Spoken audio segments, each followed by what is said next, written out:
Bangladose esam. Tai vad, visi verta? Jo, Bangladesh, aš savi gerbiu už tai, kad aš atvažiuoju. Jo, pirmiausia, reikia mylėti Jūs save. privalot aplankyti savo tėvynę. Privalot. Čia jau taip reikia. Aš, daktarė, privalau 3 dalykus daryti. Nu, Pirmas dalykas, aš privalau eiti į tualetą. aš taip ir galvojau, ką pasakysi. Antras Tai dalykas. pirmą reikia pavalgyti, o paskui eiti į tualetą. Ne nuo to galo pradėjau. Ok, teisingai. Antras dalykas, aš turiu valgyti. O tai pirmą valgyti, o Pirma paskui valgyti į eiti. tualetą, o po to aš privalau miegoti. Aha. 3 dalykus. Nu, labai daug darbų čia Bet čia aš priskaičiavo. privalau. Viską kitką, aš, kaip sakant, malonumus mano. Jeigu visą kitą tik malonumui darysit, tai neturėsit nei ką valgyti, nei į tualetą eiti. Jei nei kada mėgoti nenorėsit. Taip, kad dar reikia visą kitą, kad norėtum tuos prispirmus dalykus. Iš kur jau čia valgysi, kaip nėra, nėra iš ko. Nu, čia Nu, tai va nepasakė. tokios visos neblogai atrodančios esam pavalgę. Pavalgę. A čia, jūs kalbate, kad labai neteisingai, kada ligoniai sako, oi, man reikia dirbti, man reikia. Tai sakau, tau reikia tik tai daryti šitus 3 dalykus, ką dar pakartojau. Čia labai neteisingai sakyti. Nu tai dabar, kada mes tą 10 dienų, tai į tualetą, taip kaip jūs į tualetą eisim, o daugiau tai nelabai ko ten reikės. Nereikės. Jau, tai kai pernai vošteris jam prasta, paskui sakau, jau galite eiti, kambarį yra ten vietos, sako, kad nebereikia. Sakau, betgi į tualetą reikia eiti, kad nėra reikalai tą tualetą. Dar čia geriau pro langą. Atvažiavo jis į tą aliejų, ten spaudžia, jis labai gerai gyvena. Bet aš nesuprantu, kaip jis Vošteris atvažiuos, jis Bet atvažiuos. aš parduvinėti, už dar $1, jam dar nepakankamai jis turi tų $, jam reikia dar Jis dolerių daugybę turi, Nu, tai jis ko visko jisai- turi, jis 200, ar čia jau aš prašau, kai jis atvažiuotų.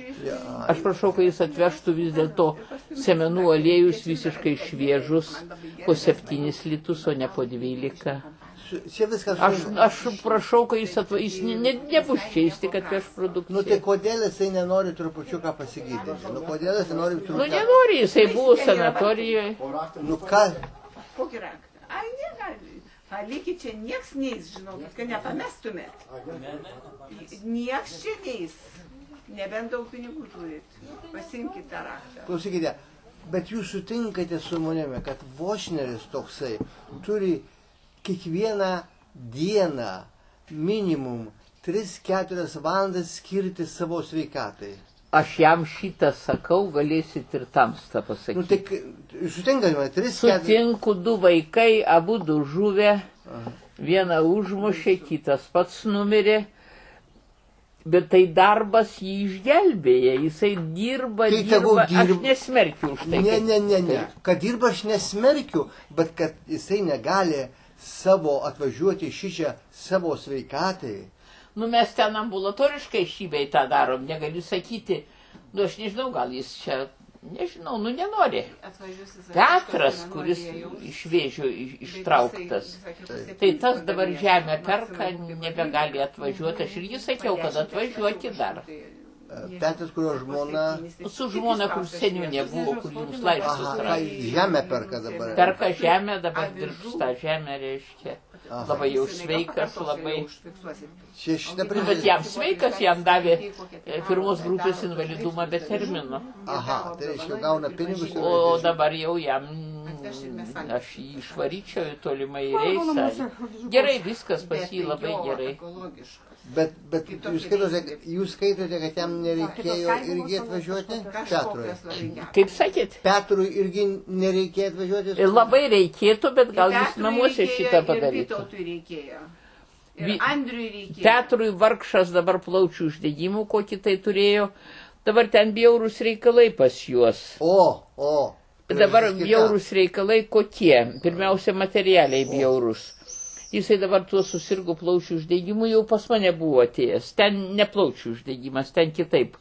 Nu ką, tai lyg tai jau šiek tiek geriau, bet vis tiek ligonlapis yra reikalingas. Tolimųjų reisų vairuotojas Lietuvoje gauna 800 minimumą ant popierio, bet faktinai rankas 6 arba 5 tūkstančius tiek ir turi būti. Tai valdžiai neaišku, kad tolimųjų reisų vairuotojas nedirbs už 800, niekada jau geriau pasmauks tą poną. Tai reiškia, dabar jisai ligonlapį gauna kaip už 800. Taip, o dabar jisai ten dukterį vaiką pagimdė, sūnui namą stato. Petras, seniūnės vyras, jis dirba dar... Ne, ten Vytautas, seniūnės vyras Vytautas. Ten, kur buvo Onutė su tokiu Petru. Tai su šitais aš turiu ryšį, jie paskambina man. Ir Vytautas paskambinu, tik tai dabar jau kažkaip nebeskambinu, gerai jaučiasi, viskas tvarkoja. Netiko nei už kapeikos. Bet jam čia labai reikia, labai jam čia reikia pabūti. Namuose gal jis padarys, bet namuose to nepadarysi. O čia sėdim, plepam. Gyvenam savo gyvenimu, nerūpi mums ten nei arti, nei sėti, nei pjauti. Nei bliūdas, nei braškės, nei šiltnamis, nei vyras, nei vaikai. Man braškės rūpia, aš jau baigiu suvalgyti. O aš vyrui liepiau dabar valgyti dabuose 5 kilogramus braškių. Mes nusipirkom tų braškių, bet žinot, kad geriau visai badauti, negu braškės valgyti. Rimutė nori valgyti, aš jau kažkaip nenoriu. Tas vienas braškės valgom, bet pavyzdžiui, jeigu 3 dienas valgyt vien braškės arba dar ką nors, ten pas mane knygų yra japoniškos tos vadinamos dietos. Tai 3 parų braškių dieta prilygsta kepenų valymui. Žarnynas labai įsivalo, labai inkstai prasiplauna. Tai jie neįreina į tą tualetą būtent šlapintis. O paskui dar labai svarbu, kad ir žarnynas įsiplautų, bet žinoms, tą, ką jūs padarėte, tai yra geriau. Tai jeigu braškės, tai galime visus vaisius valgyti, padaryti vaisių. Tai ten reikia pagalvoti. Matot, jeigu tą dietą skiri žmogus nori svorį numesti, tai monodieta turi būti. Jeigu valgysi visus vaisius, tai beveik nekrinta svoris. O čia reiškia krinta svoris, o šiandien aš noriu braškių, ar rytoj norėsiu, tai jau nežinau. Jo, bet jeigu ne dėl svorio darai šitą dalyką, tai... Jeigu dėl svorio, tai yra liuksusas, bet kad... O gelti, tai 7 dienas sultis yra toks dalykas? Sultis yra geros, jeigu šviežias jas geri, viskas tvarkoj. Bet man kažkaip labiau patinka japonai, kurie liepia valgyti, dėl to, kad tada kartu ir žarnynas valosi. Valgyti vaisius, daržovės, ten pas mane toj knygoj prirašyta, ten tokia niši filosofija yra, į tą niši dietą duotama. Tai ten rašoma, kad reiškia ta dieta, jeigu laikytis 3 savaitės, tai prilygsta ten 7 ar 10 dienų badui, jau gaunasi tokie pat rezultatai. Kadangi mes galim biškį kitaip padaryti, tai mes padarysim kitaip. O dabar kur tas gražusis vaikelis gyvena? Gyvena Joniškis. Joniški? Taip. Aš maniau, kad jie kur iš Kaliningrado atvažiavę. Bet čia jauna šeima visai. Jau vieną vaiką turi jie. Jinai turi dar iš kito vyro vyresnę dukterį. Aha. Jau tas didesnis, bet jau. Jo. Bet dabar klausykit, ponas Samuelį, anksčiau, kad jūsų tautybė žmonės skirtusi, tai buvo retenybė. Jūs žinote, aš mažin, kas įdomu, jūs nežinote, bet reiškia, pasakykime man, pas katalikus skaitosi negalime įsiskirti, taip? Reikia, tai popiežius turi duoti leidimą. Taip, turi duoti. Pas žydus labai lengva įsiskirti. Eikit. Labai lengva, pagal tą religiją. Labai lengva. Tu tik nueini ir ten pasakai, kad tave žmona kažkaip tai nepatenkina, iš karto tau labai lengva įsiskirti. Bet kad visus patenkina, tyliai visi. Aš jums sakau, aš tikrai žinau, kad nes Izraelyje nėra kitokių vedybų, tai religinės. Įsiskirti labai lengva. Bet nieks nesiskiria. Pagal procentas tikriausiai nemažiau Izraelis skiriasi negu visam kitam Bet anksčiau tai visai nesiskirdavo. Anksčiau nežinau kaip. O anksčiau lietuviai skirdavosi? Ne. Nesiskirdavo. ir Tai lietuviai. va dabar atsakėte jūs klausimą. Bet bendrai reikia leisti žmonėms skirtis. Čia, Kartais taip sunkiai gyventi su nemylimu žmogum. aš skaitau, kad kaip aš iš šalies taip matau. Aš nenoriu pasakyti tuos procentus, kurie kankinasi, bet kiek aš žinau iš 10 porų, ja, gal 1 ar 2, maksimum 3 gyvena, o kiti kankinasi arba skiriasi. Ir nesiskiria tos priežastis, pagrindas nesiskiriasi. Ne, tai yra, jeigu nesuderinami požiūriai. Iš pradžių viskas suderinama. Gerai, va toks žmogus, kuris čia sėdėjo su nuo pasaulio. Kas su juo ženysis, kaip iš kalbos. Tai arba reikia būti visai durnam, kad su juo gyventi, arba įklausytis, kaip jis plepa, tai gali užmušti. Oi, ką jūs kalbate? Geriau pakalbėkime trupučiuką apie sveikatą. Kaip galima sveikatą. Mes žinome, kad mes numirsime, tai čia tikriausiai nesiginčime. Bet kaip galima laikytis, kaip sakant, ilgiau drūtai laikytis. Aš jau suprantu, kad jūs visą kalbate apie tą maistą. Tai čia tikriausiai gal... Čia reikia kalbėti. Bet dabar reikia pirmiausiai kalbėti apie savo amžių. Reikia pripažinti ir senatvę. Senatvė pagal senovės filosofus prasideda nuo 60 metų, dabar nuo 70. Tai nuo 70 iki 90 metų reikalaujama, kad žmogus išlaikytų visas savo protinės galias, dėl to, kad jos pabunda 20 metų vėliau. O dabar, kad tau skauda, ir tu turi 75 metus, ir tau skauda kur nors, tai jeigu tau niekur neskaudėtų, tai būtum nenormalus. Turi skaudėti. Jau ir osteoporozė prasideda, ir osteochondrozė, ir yra visokių kitokių dalykų, bet privalu gyventi savo amžių ir kaip galima ilgiau ir žinoti, ką tu gali padaryti ir ko tu negali padaryti. Dabar 80 metų bobutytė visą gyvenimą dirbusią pristato žiūrėti 2 vaikų. Tai čia žmogžudystė. Vienas mažas, o kitas paauglys, viens už kitą bjauresnė. Tai nebe jos sveikatai šitą padaryti, bet jį vis tiek daro. Ir galvoti, kad šitam žmogui netrumpinamas gyvenimas tokiu būdu. Bet to žmogus būtinai turi turėti darbą. Mergaitės į poną Samuelį, jeigu aš nuolat nedirbčiau, aš sėdėčiau prie lango, įverkčiau, o gal ir nebeverkčiau. Bet aš neturiu nei laiko verkti, nei noro verkti. Ir pavyzdžiui, aš žiūriu į savo draugus, kurie paliko darbą, į nieko kito nedirba, jie arba kapuose guli, arba lovoje. Jums, ponas Samuelis, šitas negrėsia, jūs turit darbą. Dabar reikia žiūrėti, kad ir tos moteris nuolat būtų apkrautus darbo, nebūtinai vaikų priežiūra. Kad jos turėtų savo gyvenimą, kad turėtų savo tikslą, savo norą ir tai padeda rūpintis žmogui savo sveikata. Jisai turi turėti kiekvienais metais atostogas. Kas tai yra atostogos? Tai yra kitoks gyvenimas, negu tu gyvenai ten namuose. Dabar toks žmogus turi turėti savo draugų ratą.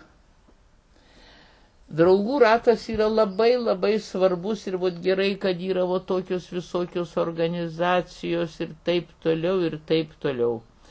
Dabar jisai turi gyventi savo amžių. turi draugauti maždaug su savo amžiaus draugais ir nevaidinti jokios ten jaunystės, durnos, dėl to, kad aš mačiau 80 metų bobutę, kuriai atrodo, kad jai 40. Nu ir kaip ji elgėsi kompanijų, taip kaip ji buvo išmokus būdama pupytė, taip ir dabar, tai neduok Dieve. Gėda žiūrėti ir gėda klausytis. Kada mes gyvenam savo gyvenimą, tai atsiranda nauji poreikiai, nauji reikalavimai. Dabar, jeigu žmogus neturi ką veikti, jis turi vaikelių. Pirmiausia, pirmas dalykas jūs sakėte, kad tokį dalyką dėl draugų. Tai, netrodo, kad jeigu jūs asmeniškai, aš taip jaučiu, kad aš randuosi kompanijoje su jaunesniais, aš jaučiuosi žymiai geriau.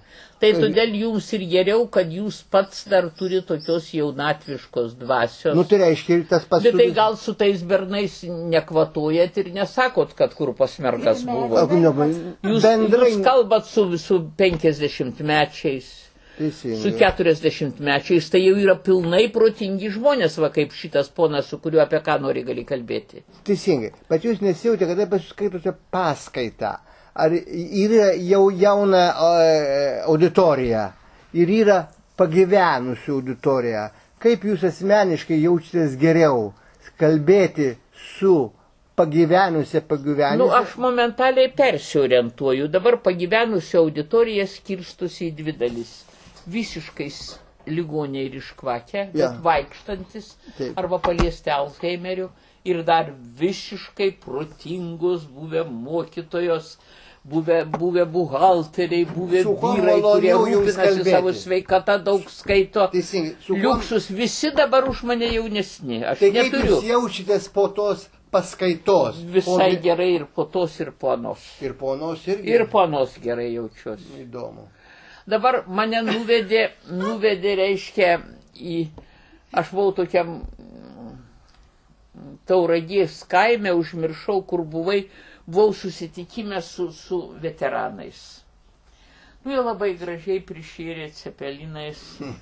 Dabar, daktarė, nueikit į mokyklą, nu pakalbėkit, o Jėzus Marija. Nu, aš jau taip nenoriu. Nu, nuėjom, sėdi bernai kaip ąžuolai, 12 klasės bjaurus, nukiai tokie jau, visiškai ir mergaitės neką skiriasi, reiškia, nu tai ten nuo 10 klasės, nu taip tokia salytė pilna. Nu tai aš jau bijau, bet jau vis tiek galvoju, nu kaip nors. Tai tada mokytoja, mokslo dalies, reiškia, direktoriaus pavaduotoja, mėly brangus mokiniai, pas mus atvažiavo labai gerbiama moteris Respublikoje, rašyti moka, reiškia, yra kažką tai parašius. O jau dabar aš tikiuosi, mėly mokiniai, kad jūs va čia gražiai elgsitės, kad čia jau nieko jai nepadarysit, nu gal taip tiesiai nepasakė, bet visą laiką. Aš labai tikiuosi, kad mūsų viešniai išvažiavus tik gerai apie jūs atsilieps ir iš šito tikėkimės ir viliuosi, stovė reiškia įsišiepę. Nu tai dabar ką dabar man daryti? Tai dabar paprašykim brangios viešnios, kad pasikalbėtų. Aš sakau, da tokių bjaurių auditorijų nesu buvęs, kad turėtų būti žmogus, kuris atsakomingas, prašytų, kad manęs kas nors neprimuštų. Ir kad gražiai elgtųsis ir nesikūlytų. Sakau, tai palaukit, tai kas čia jums darosi dabar? Ką aš turiu daryti jums? Nuo ko man pradėti? Gal jūs pasakysit, ko jūs norit iš manęs išgirsti? Aš sakau, visiškai nesitikėjau to išgirsti iš jūsų direktoriaus pavaduotojos. Aš manau, kad aš atėjau su normaliais jaunuoliais, su kuriais apie viską pasikalbėsiu. Jau sakau, jūs čia sėdit įsišiepę ir dabar aš sakau, turiu čia jūsų bijoti turbūt. Nebijokit, nieko nepadarysim. Nu tai sakau, tai apie ką dabar šnekam reiškia. Nu tai apie lygą sakau, tai kada esat sveiki kaip jaučiai, kam jums tos lygos reiškia. Tai sakau, turbūt apie venerinės reikia šnekėti. Nu tai smagu jau jiems, kad apie venerinės. Nu ir žinot, kad jūs, aš turbūt prakalbėjau apie 1,5 valandos, jie manęs nebeišleidžia. Aš jiems ten kai ką papasakojau, žinoms, nu persiorientavau kaip į šitą auditoriją, bet ji man labai padėjo atsiprašinėdama. Jeigu ji būtų neatsiprašius, aš būčiau nežinojus, ką jiems sakyti.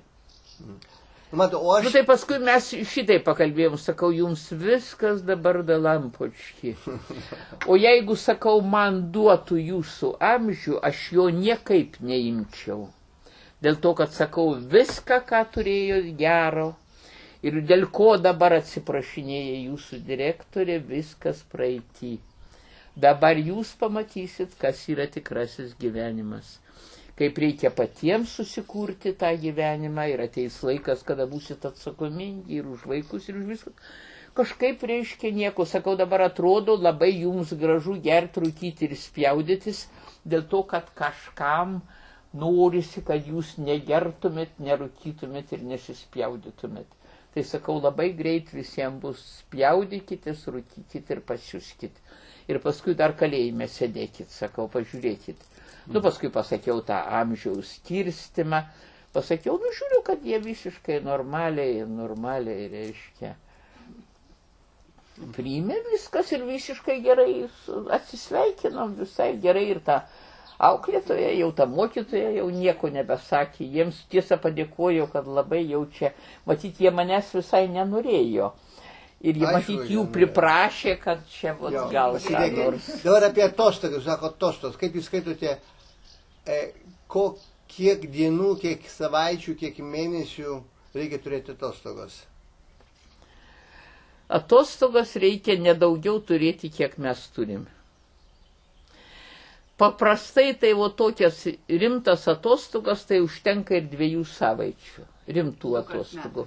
O paskui tas dar likusias 2 savaitės, jeigu turi mėnesį, tai reikėtų pašvesti kaip tai savo buitį, savo paties auklėjimų ir būtinai dirbti ne tą darbą, kurį dirbi, o kažkokį tai kitą darbą. Jeigu tai buhalteris, reikia pamiršti, kad jis buhalteris ir be to, nu, tai yra nuostabus dalykas, vis dėlto gamta, žemės ūkis. Ir jeigu manęs kas paklaustų, tai aš pasakyčiau, kad vyresnio amžiaus žmogus gyvendamas vienas ir net ne vienas, būtinai turi turėti gyvulėlį. Arba katiną, arba šunį.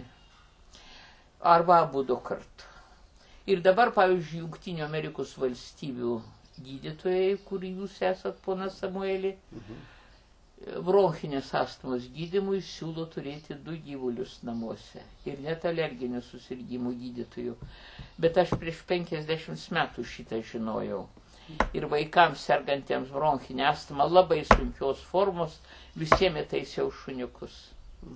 Tai dabar tie vyrai patys po 4 vaikus turi, kiekvienais metais man laišką parašo ir atvažiuoja ir pirmiausiai sako, daktare, ačiū už vaikystę ir už šunį. Tai sakė, mes nebe vieni būdavom namuose. Tai šuo alergizuoja, o savo katinas alergizuoja, šuo alergizuoja, viskas alergizuoja. Bet pažiūrėkim, ką jis gero daro. Vaikystėj vaikas jau nebe vienas. Jis visada tam gyvulėliui reikalingas, tam šuneliui reikalingas ir su juo gali vaikščioti ir didžiuotis. Vaikystė be šuns yra, arba be katės, bet be šuns dar labiau yra. Labai skurdi vaikystė.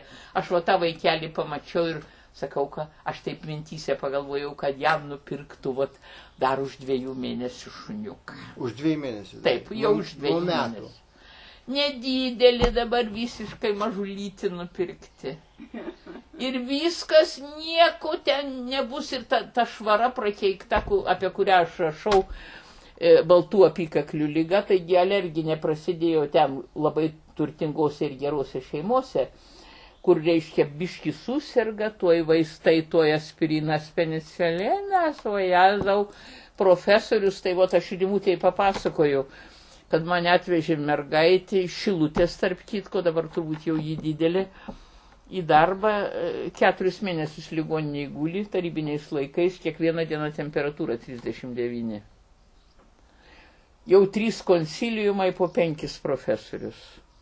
O čia mane atsiuntė gal džiovą, kad aš jau čia dėl tos džiovos pažiūrėčiau. Aš pažiūrėjau, ten nėra jokios džiovos, bet aš pačiupinėjau pilvą, kepenis pusę pilvelio jau jos užima. Suleisdavo peniciliną, iš karto temperatūra pakyla. Dabar aš medicinos, parašiau pažymėjau ir medicinos seseliai sakau, žinot ką, aš jai sakau, nu tą mergaitę žinoms galima pagydyti, bet sakau, kur čia dabar kiši savo tą snapą į tokį gydymą. Nu tai ta motina pasigrėbė, nu kas yra, sakau, intoksikacija. Tai tas profesorius nei vienas nepažiūrėjo į pilvą ir nepaprašė net liežuvį iškišti. O su Rimute mes matėm liežuvį, Jėzus Marija. Tai jeigu paklausi, tai gydytojų liežuvį nebuvo iškišus. Aš savo knygų įrašau, nueinat pas gydytoją, toj pat kiškit jam liežuvį. Bet tikriausiai dabar nemokame, jaunus gydytojus neapmoko. O už tai, kad net neapmoko. Bet žinote, kodėl... Tada didžiausia diagnostika. Dabar, kada prasidės organizmo valymas, nemalonus kvapas iš burnos, visas liežuvis apdėtas, bet tai skiriasi toksinai, visur ir žarnyne skiriasi toksinai. Matot, kad mes turėtumėm galimybę, tai galėtumėm dar ir inkstus apeiti. O tai yra inkstų apėjimas, daktarė. Reiškia, 14 dienų nieko neduodi žmogui nei vieną kartą gerti, arba tik tai vieną kartą į savaitę. Negerti nieko? Negerti, 2 kartus į dieną statai klizmą. Aha, nu čia labai rimtas dalykas. Tai dabar labai rimtas dalykas. Ir labai rimtas dalykas, ir dar papasakosiu, jeigu nori dar vieną atsitikimą. Tai dabar organizmas iš žarnynas paima iš tiesiosios žarnos, kiek jam reikia vandens, inkstai tušti nedirba. Jau 3 dieną pradėjo nedirbti. Nu, 1 kartą į savaitę, tai 2 stiklinės vandens galima išgerti. Dabar Alisos Čeis metodika gydant šizofreniją. Žinot Alisą Čeis be abejo. Tai reiškia gydant šizofreniją 2 klizmos į dieną prie pilno bado. Tai aš turėjau tokį dailininką, poną Jukavičių, man artimi žmonės, jisai ten pagulėjęs ten toj ligoninėje, jisai ten išrašytas su amžinais vaistais, gydytas. Nu ir dabar jau tie giminės, verkdami, darykim, ką nors darykim. Nu, sakau, gerai, Alisos Čeis metodiką pabandykim. Nu ir dabar darom tą Alisos Čeis metodiką ir darom 2 kartus į dieną klizmas. Taip atsibodo tiem namiškiam, kad jie man sako, nu daktarė, nu negi kam dabar tuos 2 kartus. Nu taigi neužteks 1 kartą, daugiau įpilkim. Nu sakau, gerai, bet aš pati nesugalvojau. 2 dienas nedarėm 2 kartus klizmos, prasideda šizofrenijos priepuoliai, haliucinacijos. Ir vėl perėjom prie 2 kartų. O kodėl prie 2 kartų? Dėl to, kad į liežuvį ir taip pat į žarnyną skiriasi toksinai. Ir reikia kaip galimas tuos toksinus išplauti. Ir mes su citrina darydavom šitas klizmas. Ir jau pradėjom vėl 2 kartus daryti ir žiūrim, kad vėl geriau. Ir 21 dieną jis išbadavo ir 20 metų nebuvo nei 1 kartą recidyvų, bet mes tą darydavom.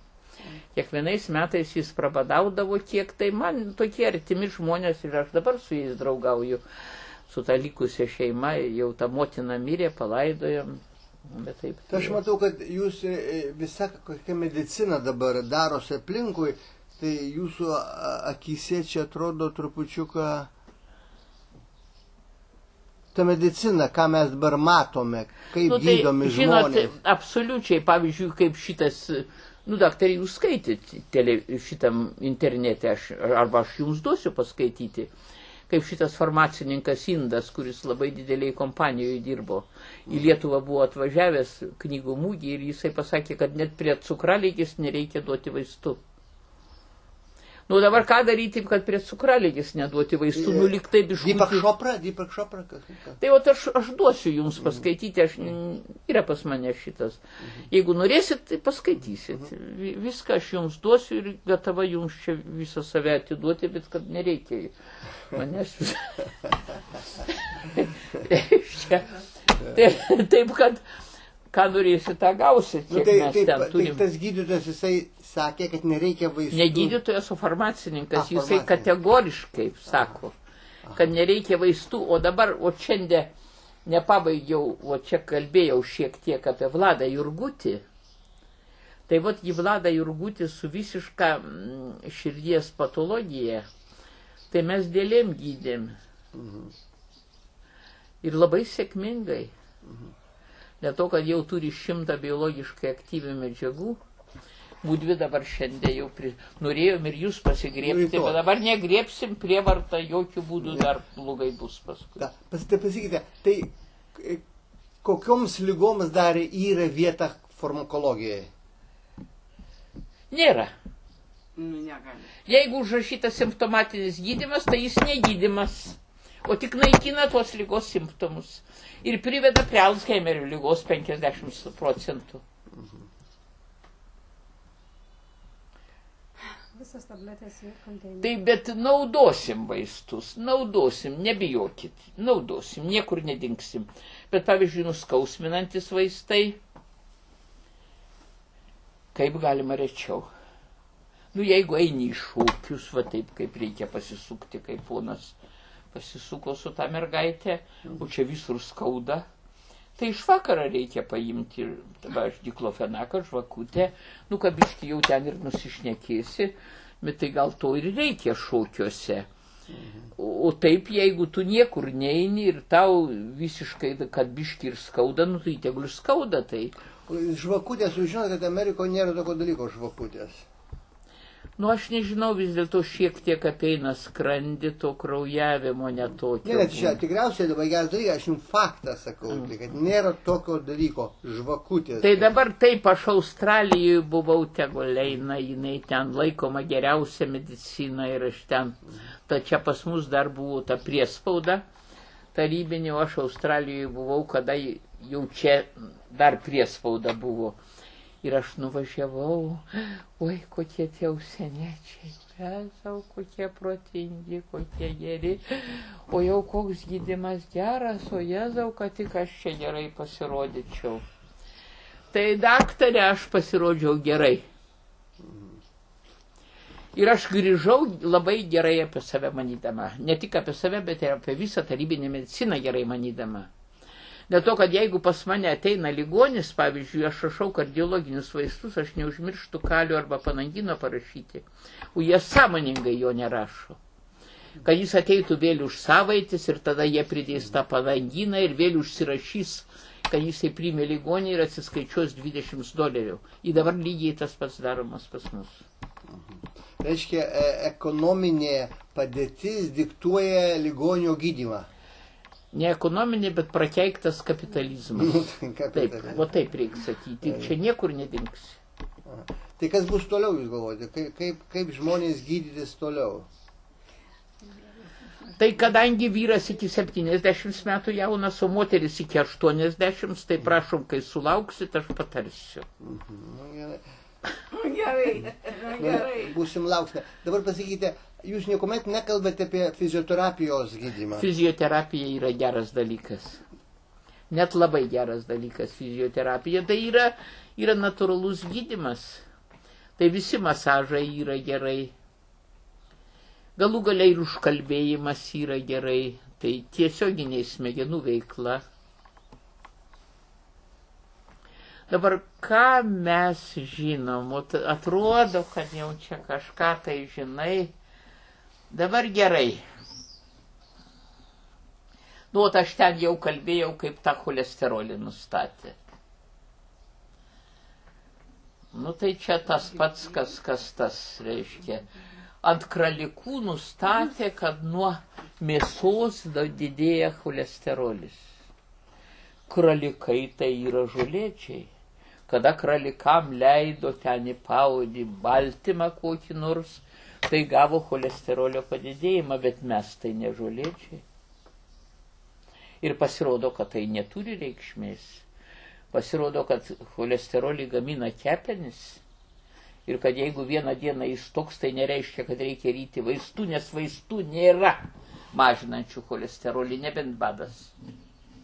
Badas tai, kadangi jis veikia viską, tai veiks ir šitą. Bet be abejo, klausytis manęs yra nuobodu, bjauru ir nėra čia ko plepėti.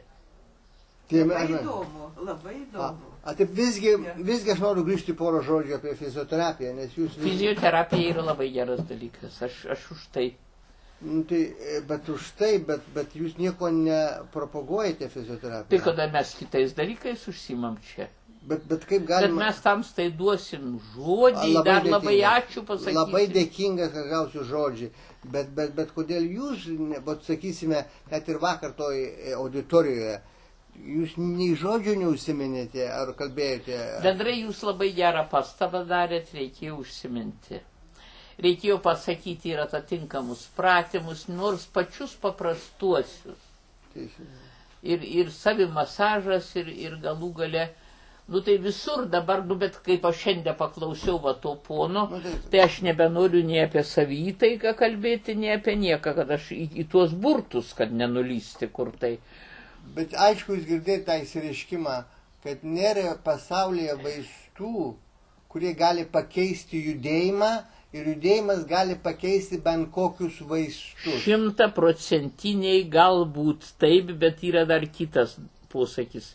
To, ko neišgydo badas, to jau niekas pasaulyje neišgydys. Apie kokį judėjimą galiu aš, kada vos judu. Tai Kaip tai, jūs judate labai gerai, pakelkite rankas. Tai judate, judu, bet tai čia lengvas judėjimas, bet kad mane liepsit maratoną. Mes nekalbame apie sportą. Maratonas, sportas, nieko bendro neturi ir net labai kenkia. Teisingai, mes nekalbame, bet mes kalbame apie judėjimą. Judėjimas gali būti net... Tai ne tai, kad suaugusiam senam seneliui liepia taip judinti pirštus ir yra gydymas. Teisingai, o žaisti su dviem kamuoliukais. Mes turėsim čia akupunktūristę, jį papasakos daugiau, aš nenoriu šnekėti.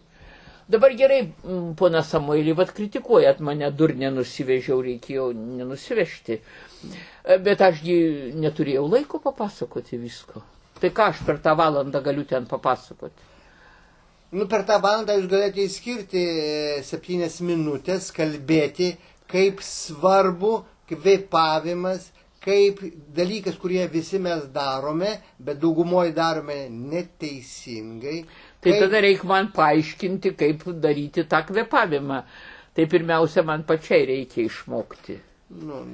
O kai aš pati nežinau, tai galbūt geriau už mane žinantis žmogus jums ir papasakos. Bet galite pasakyti, labai gerai, labai svarbu, jūs turite išmokti, aš neužsiminėju tuo. Tai tada aš sakyčiau, kad pas mus yra atvažiavęs ponas Samuelis Stacas, prašom, čia ponas ateiti, ponas užmygės jau nuo tos paskaitos. Neužmygės. Dabar tai... Kur atsibusti? Kur jūs skaitote, kad reiškia, kad negalima paprasčiausiai sėdėti ir ant stalo daryti, ką aš darau, ant stalo specialų dviračių važiuoti. Kodėl jūs galvojate? Rankom. Jo, taip, galima. Aerobinis pratimas, juda visi pečiai, žiūrėkite, juda viskas. Tai aš su tom lasdom vaikštau. Jūs vaikštote, kiek jūs vaikštote iš virtuvės į saloną, į miegamą? Kur jūs norite čia mane išvaryti dabar? Atsiprašau. Išvaryti, nors nueiti... Aš išeisiu, aš dar nesuspėjau išeiti. Suprantate? Aš dar eisiu į mišką, čia man padarė tą kelią tokį. A buvo tam miške? Per čia buvote lindę? Taip.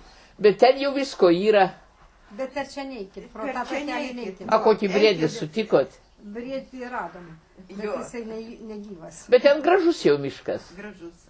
Tai o čia gražus miškas, aš dabar paprašiau, tai atidarė tuos vartelius. Atidarė dar toliau?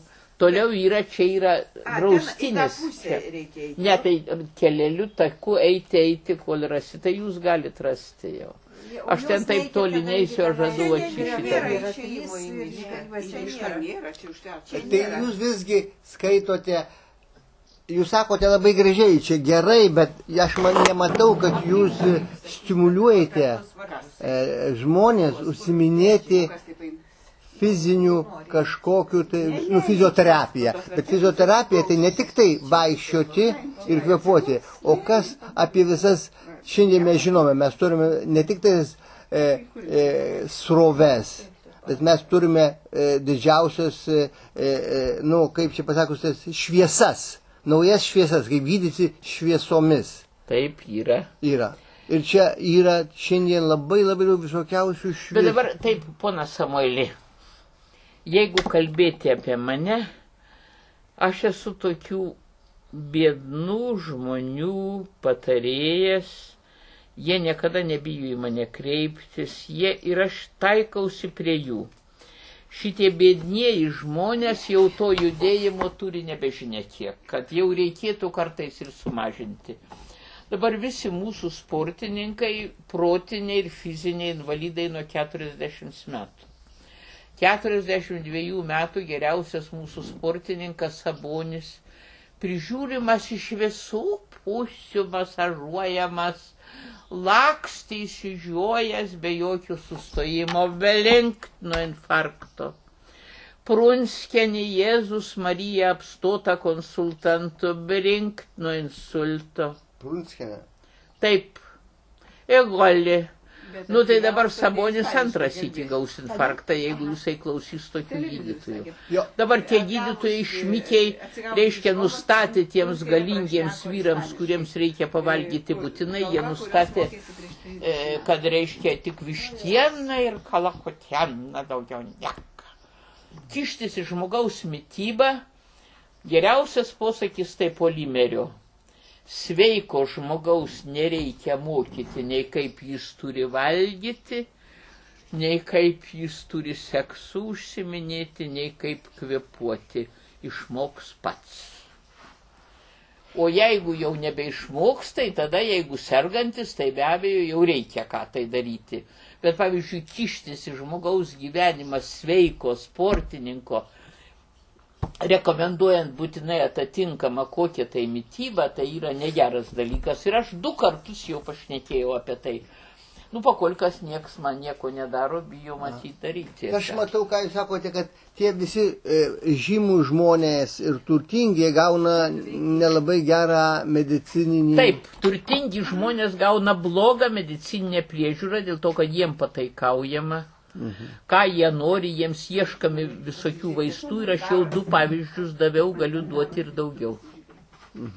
Tai supratau, kad reiškia, jeigu tu turtingas ir žymus, tai žinok, kad tu gausi blogiausią gydymą. Tuo labiau, kad tu to pats nori, lendi ten, kur tau nepriklauso, ieškai geriausių konsultantų ir taip toliau. O jie nepažindami žmogaus gali ir padaryti ne tai, kai yra. Bet to, kas tai yra mokslinis laipsnis. Profesoriaus vardą gali gauti, palygindamas smetoninės Lietuvos gydymą kokį nors su dabartiniu gydymu. Tau duoda profesoriaus vardą, o tu eiliniam darbė nieko nebeišmanai. Ir iš tiesų neišmanai. Ir aš esu tą mačiusi. O kaip gaudyti skyriaus vedėją, ką reikia žinoti, ką reikia daryti? Skyriaus vedėjas, jeigu yra, tai žinokit, kad jisai tikrai tėvas partijos narys arba jis pats partijos narys ir ta partija, kuri vadovauja ten, patupdi šitą parazitą, moka jam didžiulį algą ir jis turi kažkokį tai dalyką atiduoti tai partijai ir jis gali iš viso nieką nežinoti, bet geriau jo nekliudyti dėl to, kad tave iš darbo išmes.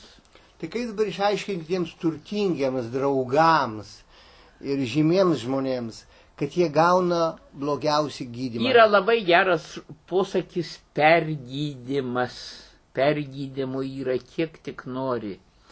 Ir Jungtinėse Amerikos valstybėse ypatingai.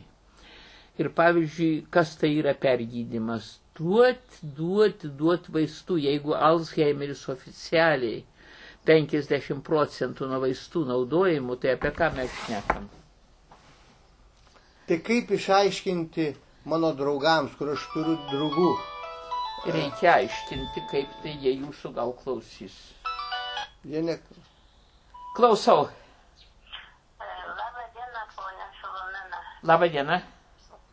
Čia Janina Natkienė skambina. Negaliu priskambinti Marytei, tai noriu jums pasakyti, kad pradėjau tartis kitoj vietoj gretimam name dėl vietos jum, nes taigi atvažiavo Adomaitis su Kasparu, pasiėmė raktus, labai piktas, matyt, su žmonas susipykęs. Ir aš dabar nežinau, prisinešė daiktų, matyt, jie ruošiasi atostogauti ar ką nors, vai ten apačioje šitą įsikūrė. Dabar ieškojau vietos, tai čia būtų netoli tam pačiam name, kur Marijos yra. Nu tai reikia poniai Marijai Sereikieniai paskambinti, ji yra namuose jau. Čia nieko nereikia daryti turbūt, čia nereikia kištis į tuos reikalus, galingi tvirti žmonės patys susitvarkys. Kas patys dabar susitvarkys? Nu tai turi Pasiėmė raktus ir įsikūrė tam kambarį pirmam aukšte. Nu tai jau ką tamsta gali padaryti? Tai dabar jūsgi turėjot atvažiuoti. Šiandien išvaliau, iškopiau ten tą pirmą aukštą ir žinojau, kad atvažiuojat jūs. Kur aš atvažiuoju? Šuniukas. Kur atvažiuoju? Ai, jūs kalbate apie pas Mariją Sereikienę. Taip. Tai reikia skambinti maniškiam, kad jie nebevažiuotų. Jie negali važiuoti. Yra va čia kambarį, sakau, Antram aukšte. trečiam Marijos antram, vieno aukšto aukščiau palipus, bet pirmas korpusas, ne ten, bet tas pirmas. Bet kad aš tai nieko nežinau, ten reikia maniškiam skambinti. Aš neturiu jokių numerių ir Marijai nepriskambino, jinai išnekėjo su manimi. Nu gerai, tai reiškia, jie gaus tą kambarį, bet kitoj vietoj. Taip, Taip, kitoj, tai, ar jūs ne visi trys atvažiuosit? oi ne, aš neatvažiuosiu, jie su šuniuku. Aš jau čia Žibininkų kaime gyvenu.